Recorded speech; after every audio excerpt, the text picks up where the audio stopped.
दादा हो ये बता हम तो लड़का ना यही अरे हमार लड़का हो बाबू तहाई ते काहे में रसन नौगा नहीं है रसन करते राशन कार्ड बना नहीं बा का ना बा प्रधान लगे गई नहीं है पूछनी है तो का तो नौगा ना तो बड़का बाबा बिरजुआ कटवा दे कटवा दे हला तब का चल बे करे सारे एक नौगा काहे कटवा दे रे पगले हवा का एकदम का भाई हम काहे को नाम कटवाई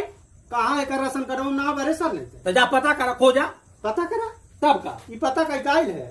कोटेदार से प्रधान से सबसे पता कई काइल है तेही से एक नाव कटवा दे राशन कार्ड से हाँ हम कटोरी का उखाड़ कटवा दे तब का देखला दादा ये दोनों मर्द मेहरारू मिल के हमार जमीन हड़पल चाहत हो कुलीन करे सर नहीं था उत्तर भाई नहीं है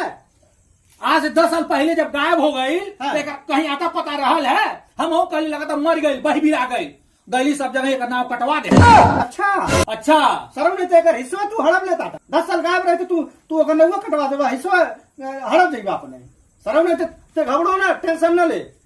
सारा जमीन अब हमारे नावे बा चल साले अजुआ हम लिख देता तोरे नावे सरव नहीं घंटी नहीं है बाबा जी के अच्छा घंटी ले सुना हाँ इतना पर रौनक बहुत समझता डांग के 2 महीना पहले जब ठर्रा सूतत रहा है खूब अंगूठा लगवा के जितना रहल खेतो तो सब अपने नावे लिखवा ले